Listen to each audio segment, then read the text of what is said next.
আসসালামু আলাইকুম। Hello everyone, welcome to another video. আজকে বাসায় বানিয়েছিলাম আমি চিকেন চাপ আর সাথে একটু নান, সেটাই শেয়ার করব। একটা মুরগির বুকের মাংসকে আমি 4 ভাগে ভাগ করে ওটাকে একটু থেতো করে নিয়েছি। ওটা আমি স্কিপ করে গিয়েছি ভিডিওতে।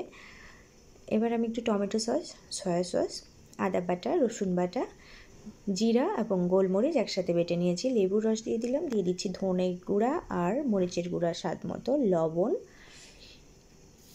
দিয়ে দিব একটু সরিষার তেল। সরিষার তেল দিলে চিকেনের জুসিনেসটা থাকবে, বা অলিভ অয়েল দেওয়া যেতে পারে, জুসিনেসটা ভালো থাকে ভাজার পরেও। সবগুলো মশলা একসাথে মেখে নিব। সরি ফর ডিস্টার্ব, ক্যামেরা একটু সরে গিয়েছিল।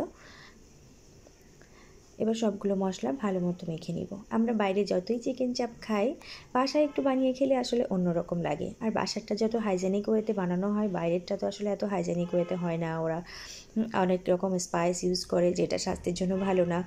বাসারটা খুবই স্বাস্থ্যসম্মত উপায়ে বানানো হয় এবং খেতে কিন্তু খারাপ লাগে না। এভাবে যদি ম্যারিনেট করে রেখে দেওয়া যায়, সেটা কিন্তু 10 থেকে 15 দিন ফ্রিজে রেখে একটু একটু বের করে খাওয়া যায়।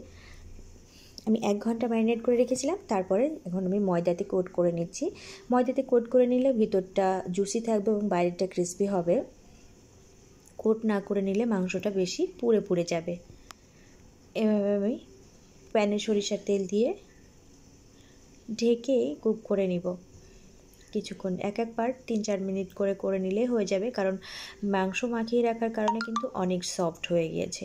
আর আমি ময়দা মেখে রেখেছিলাম আগে একটু নান বানানোর জন্য, নান বানিয়ে নিচ্ছি পাশাপাশি। আমার কাবাব কিন্তু ভাজা হয়ে গেছে, 1 পার্ট 2 পার্ট সবটাই অর্ধেকটা হয়ে গেছে। এখন আমি নানের উপরে কিন্তু একটু বাটার ব্রাশ করে নিচ্ছি, বা বাটার দিয়ে একটু ঘষে নিচ্ছি। এতে কিন্তু সুন্দর একটা অ্যারোমাও হবে, বাটার আর নানটা সফটও থাকবে। এটা কিন্তু খেতে বেশ ভালো লাগে। বাইরে যেহেতু ওরা একটা স্পেশাল চুলাতে নান বানায়, আমরা তাওয়াতে বানাই, এই জন্য আসলে আমাদেরটা একটু ঘরোয়া মতোই হয়। তো এখানে আমার নান এবং চিকেন চাপ কিন্তু রেডি হয়ে গেছে। চিকেন চাপটা কিন্তু এভাবে বানালে বেশ খেতে লাগে।